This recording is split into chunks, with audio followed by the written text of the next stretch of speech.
আলাইকুম। সকলকে পবিত্র ঈদুল আজহার শুভেচ্ছা জানিয়ে আবার আমরা আজকের ক্লাস শুরু করছি। আজকের যে টপিক সেই টপিক হলো আজকের আলোচ্য বিষয় বা আজকের টপিক সুলতানের মুঘল যুগের স্থাপত্য। তাহলে আজকের সুলতানের মুঘল যুগের স্থাপত্য আলোচনা করার আগে তোমাদের যে সেকেন্ড অনলাইন টেস্ট হলো, সেকেন্ড অনলাইন এক্সাম হলো, তার মডেল আনসার যেগুলো সেগুলো আগে আমি আলোচনা করছি, তারপর তোমাদের সুলতানি মুঘল যুগের স্থাপত্য নিয়ে আলোচনা করব। দেখো, একের দাগার সঠিক উত্তরটি নির্বাচন করো। এখানে ছিল 1 নম্বর কোশ্চেনে যেটা কিলানাই পিথরা শহরের প্রতিষ্ঠাতা ছিলেন option A Iltutmish, option B Alauddin Khalji, option C Ghiyasuddin Balban, option D Prithviraj Chauhan. তাহলে হবে অপশন ডি পৃথ্বীরাজ চৌহান।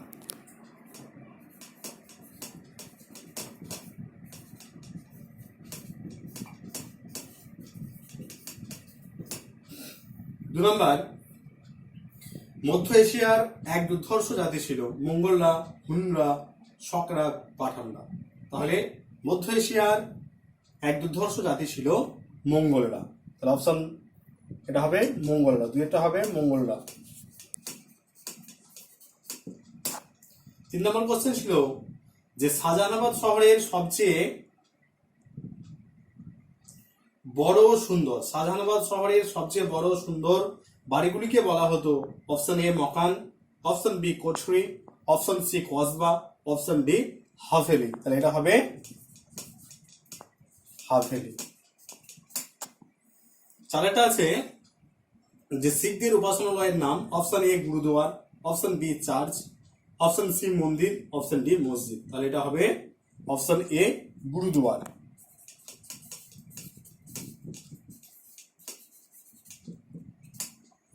আর 5 নম্বর আছে চৈতন্য চরিতামৃত গ্রন্থটি রচনা করেন option A Maladhar Basu, option B Krishnadas Kabiraj, option C Brindaban Das, option D Kalhan. তাহলে এটা হবে অপশন সি বৃন্দাবন দাস।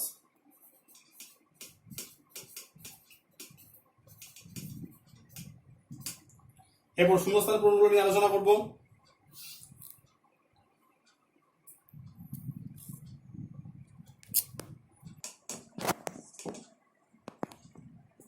শূন্যস্থান পূরণ করো। একটা আছে কবিরের হিন্দি ভাষায় 2 পংক্তির কবিতাকে বলে ড্যাশ। কবিরের হিন্দি ভাষায় 2 পংক্তির কবিতাকে বলে ড্যাশ। এটা হবে দোহা।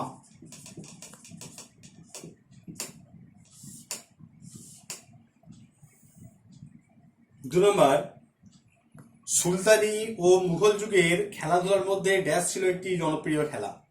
এই উত্তরটা বেশিরভাগ ছেলে ভুল লিখেছে, তোমরা বেশিরভাগ ছেলেই ভুল লিখেছো। অনেকজন পাশা খেলা লিখেছো, এটা কিন্তু পাশা খেলা হবে না। অনেকজন বেশিরভাগ ছেলে এই উত্তরটা ভুল লিখেছো তোমরা। এটা হবে কুস্তি। সুলতানি ও মুঘল যুগের খেলাধুলার মধ্যে সবচেয়ে জনপ্রিয় খেলা ছিল কুস্তি, পাশা খেলা কিন্তু নয়।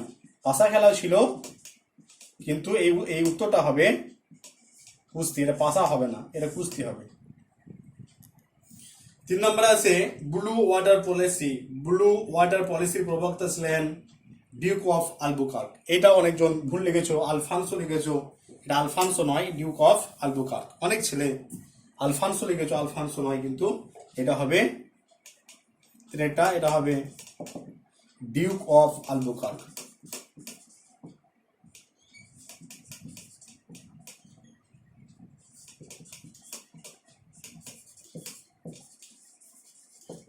Duke of Albuquerque. 4 নম্বর আছে ভাস্কো দা গামা ড্যাশ খ্রিস্টাব্দে ভারতে আসেন। ভাস্কো দা গামা ড্যাশ খ্রিস্টাব্দে ভারতে আসেন। এটা হবে 1498।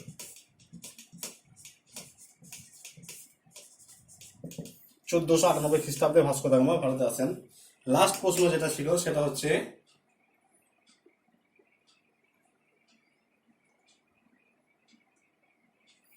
ইংল্যান্ডের রাজা, লাস্ট প্রশ্ন ছিল যে ইংল্যান্ডের রাজা প্রথম জেমসের দূত ছিলেন ড্যাশ। এটা হবে স্যার টমাস রো। ইংল্যান্ডের রাজা প্রথম জেমসের দূত ছিলেন sir Thomas Roe. Sir Thomas Roe. ঠিক আছে, তাহলে শূন্যস্থান পূরণগুলো হলো অপশন এ, এক একটা হলো দোহা, দুইটা হলো কুস্তি, তিনটা হলো ডিক অফ আলবুকার্ক। এটা কিন্তু আলফানসো, অনেকজন লিখেছো আলফানসো নয়, ডিক অফ আলবুকার্ক। তাহলে বেশিরভাগ ছেলে কিন্তু এই দুটো ভুল লিখেছো তোমরা। এটা পাশা লিখেছো, এটা লিখেছো আলফানসো। আলফানসো নয় আর পাশাও নয়, এ দুটো হবে, একটা হবে কুস্তি, দুইটা তিনটা হবে ডিউক অফ আলবুকার্ক। চারেরটা 1498, সবাই ঠিক লিখেছো বেশিরভাগ ছেলে। আর পাঁচটা হবে স্যার টমাস রো।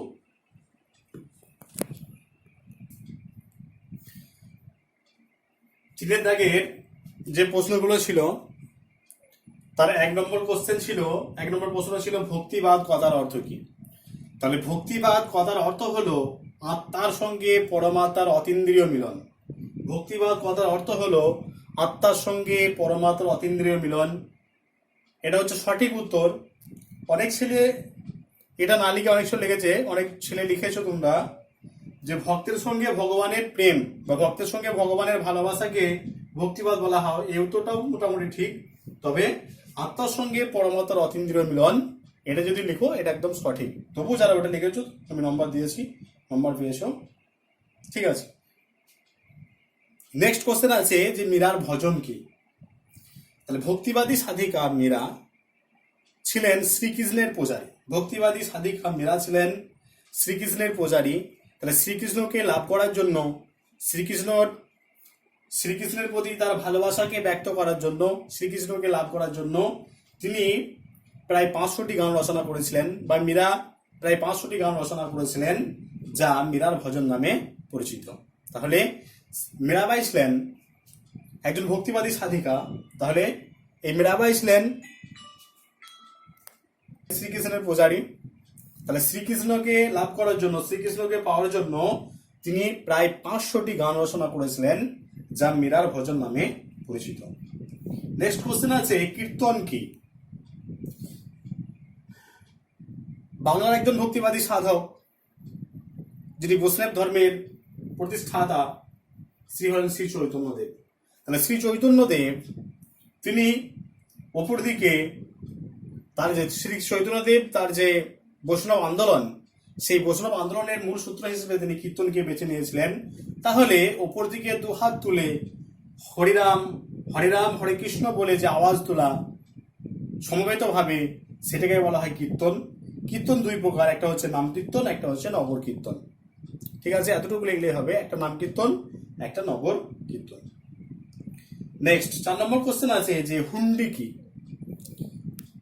তাহলে হুন্ডি দেখো, হুন্ডি তোমাদের যখন পড়েছি তখন আলোচনা করেছি। তাহলে হুন্ডি হলো আজকের দিনের যে চেক, তখনকার দিনের হুন্ডি। তাহলে তারা বণিক, তারা এক জায়গা থেকে আরেক জায়গায় টাকা পয়সা নিয়ে যাওয়ার অসুবিধার জন্য, এক জায়গা থেকে আরেক জায়গায় টাকা পয়সা নিয়ে যাওয়ার যে অসুবিধা, সেই অসুবিধা যাতে না হয়, বা চোর ডাকাতির ভয় ছিল, সেই ভয়ে সেই চোর ডাকাত যাতে তাদের টাকা পয়সা ছিনতাই করে নিতে না পারে, তার জন্য তারা শরাবদের কাছে নগদ টাকা জমা দিত, এবং সেই শরাবরা কি করতো, তাদেরকে এক ধরনের একটা কাগজ দিত। অর্থাৎ আজকের দিনে যে চেক, সেই চেকের মতো একটা কাগজ দিত, এবং সেই ব্যবসায়ীরা কি করতো, সেটা নিয়ে গিয়ে তাদের জায়গায় সেটাকে ভাঙিয়ে নিত, যেভাবে নোট ভাঙানো হয়, সেটাই হুন্ডি নামে পরিচিত। তাহলে সুলতান এবং মুঘল যুগে যারা ব্যবসায়ী, তারা যারা বণিক সম্প্রদায়, তারা শরাবদের কাছ থেকে নগদ টাকার বিনিময়ে যে কাগজ নিতেন, সেই কাগজ হুন্ডি নামে পরিচিত। নেক্সট কোশ্চেন, ফরাসিরা কোন কোন জায়গায় বাণিজ্য কুঠি গড়ে তুলেছিল। তাহলে ফরাসিরা চন্দ্রনগর, পন্ডিচেরি, কারিকল, মাহে, চন্দ্রনগর, পন্ডিচেরি, কারিকল, মাহে প্রভৃতি জায়গায় ফরাসিরা বাণিজ্য কুঠি গড়ে তুলেছিল। লাস্ট কোশ্চেন ছিল তোমাদের চিরাগে দিল্লি নামে কে পরিচিত। চিরাগে দিল্লি নামে পরিচিত ছিলেন শেখ নাসির উদ্দিন। অনেকজন নিজামুদ্দিন আউলিয়া লিখেছ, নিজামুদ্দিন আউলিয়া নয়, শেখ নাসির উদ্দিন চিরাগে দিল্লি বা দিল্লির প্রদীপ নামে পরিচিত। শেখ নাসির উদ্দিন চিরাগে দিল্লি বা দিল্লির প্রদীপ, চিরাগে দিল্লির বাংলা হচ্ছে দিল্লির প্রদীপ নামে পরিচিত ছিলেন শেখ নাসির উদ্দিন। নিজামুদ্দিন আউলিয়া বা সেলিম চিশতি কিন্তু নয়। তাহলে তোমাদের সেকেন্ড অনলাইন এক্সাম হয়ে গেল, কালকে আমি রেজাল্টও তোমাদের দিয়ে দিয়েছি, দেখবে। তাহলে সেই সেকেন্ড অনলাইন এক্সামের মডেল আনসার আমি আলোচনা করে দিয়েছি। সবাই নিজেদের উত্তরগুলো একটু মিলিয়ে নেবে। ঠিক আছে, খুব কম ছেলে 15 মধ্যে 15 পেয়েছে। ভালো পরীক্ষা তোমাদের সেইভাবে হয়নি। ঠিক আছে, আর আজকে তোমাদের এই সুলতানি এবং মুঘল যুগের যে স্থাপত্য, সেই স্থাপত্যটা নিয়ে আমি আলোচনা করছি।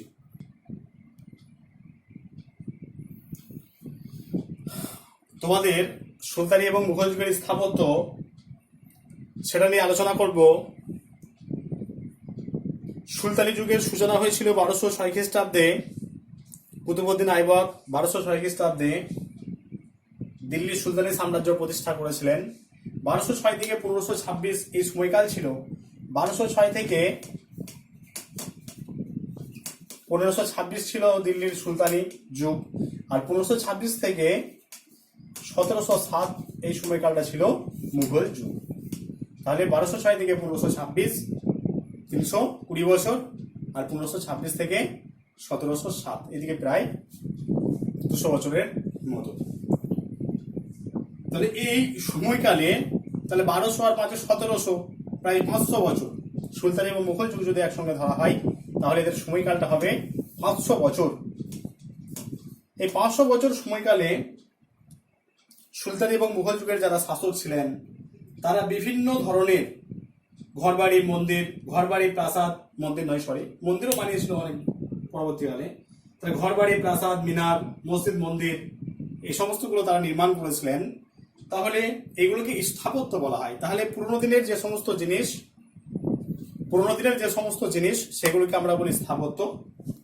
আর এই স্থাপত্যগুলোর যখন একটা সুন্দর কারুকার্য ফুটে ওঠে স্থাপত্যগুলোর মধ্যে, তখন সেটাকে আমরা বলি ভাস্কর্য। এই কারণে বলা হয়ে থাকে যে সব ভাস্কর্য স্থাপত্য, কিন্তু সব স্থাপত্য ভাস্কর্য নয়। তার মানে পুরোনো দিনের জিনিস, মসজিদ, মন্দির, প্রাসাদ, ঘরবাড়ি, অট্টালিকা, পুরোনো দিনের জিনিস মানেই স্থাপত্য, কিন্তু পুরোনো দিনের জিনিস মানেই কিন্তু ভাস্কর্য নয়। অর্থাৎ সেগুলোর গায়ে যদি সুন্দর কারুকার্য করা থাকে, সুন্দর ডিজাইন যদি সেগুলো ফুটে ওঠে, তাহলে সেগুলোকে বলা হবে কি? সেগুলোকে বলা হবে ভাস্কর্য।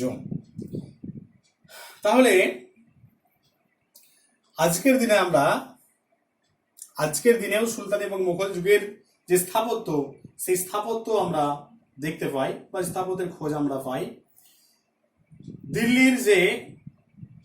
দিল্লির সুলতানিরা মসজিদের ভাঙা অংশের খোঁজ পাওয়া গেছে। দিল্লির সুলতানিদের যে ভাঙা মসজিদ, সেই ভাঙা মসজিদের খোঁজ পাওয়া গেছে গুজরাটে। এর থেকে বোঝা যায় যে ইসলামীয় স্থাপত্য শিল্প ভারতে সুলতানির আগে এসেছিল। অর্থাৎ সুলতানি যুগের যে স্থাপত্য, সেই স্থাপত্যগুলো অনেক আগে থেকে এসেছিল ভারতবর্ষে। তাহলে এখানে একটা ইন্দো ইসলামীয় শিল্পরীতির পরিচয় পাওয়া যায়।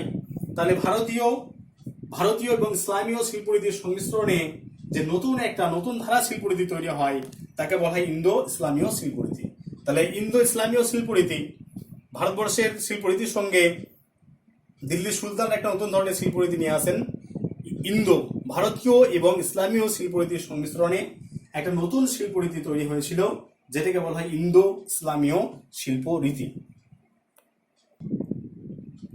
দেখো, তাহলে ভারতীয়দের যে শিল্পরীতি সেটা হচ্ছে ইন্দো শিল্পরীতি, এবং ইসলামের যে শিল্পরীতি, সেই শিল্পরীতির সংমিশ্রণে অর্থাৎ ভারতীয় এবং ইসলামীয় শিল্পরীতির সংমিশ্রণে ভারতবর্ষে যে একটা নতুন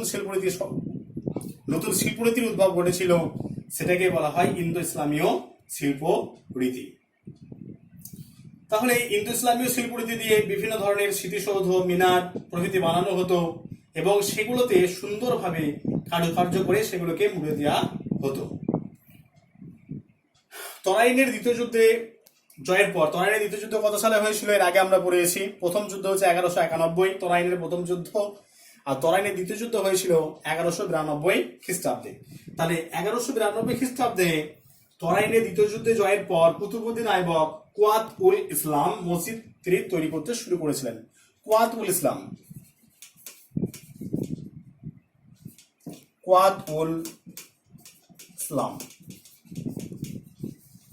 তাহলে 1192, তাহলে তখন পুরোপুরি ভারতবর্ষের সুলতানি শাসন শুরু হয়নি।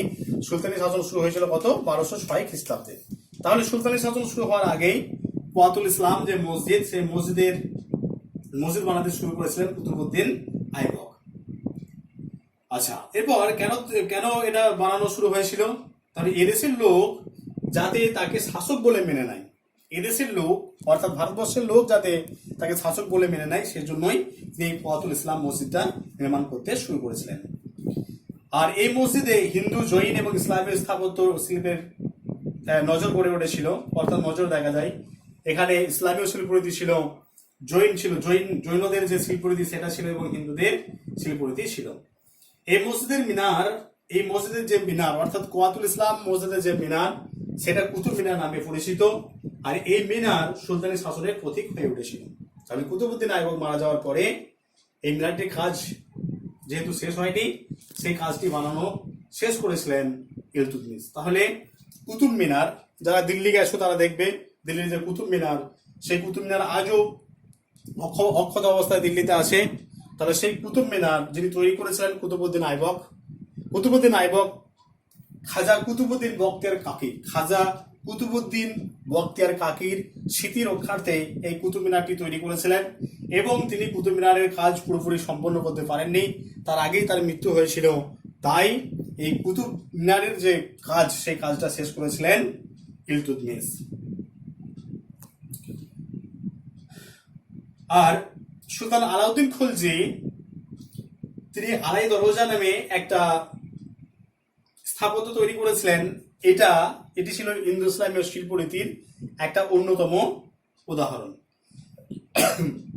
লাল বেলেপাথরে তৈরি এই দরওয়াজা যেন সুলতান হিসেবে আলাউদ্দিনের যে ক্ষমতা, সেই ক্ষমতার একটা প্রতিফলন ঘটেছিল এই আলাই দরওয়াজার মাধ্যমে। তাহলে এই যে আলাই দরওয়াজা, সেই আলাই দরওয়াজার গায়ে আলাউদ্দিন খলজি তিনি আল্লাহ নয়, অর্থাৎ আল্লাহর প্রশংসা নয়, তিনি খোদাই করেছিলেন নিজের প্রশংসামূলক বাক্য।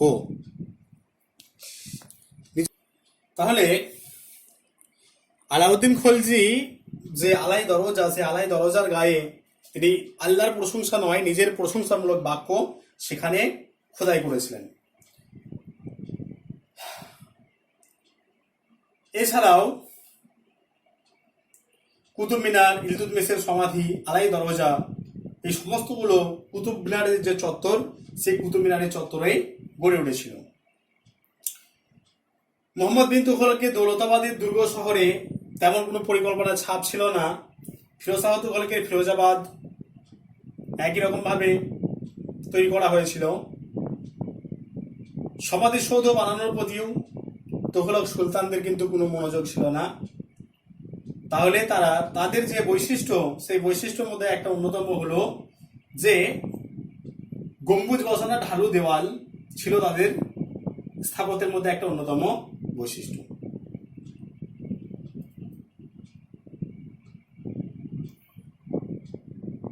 মুঘল যুগের যখন সূচনা হয়নি,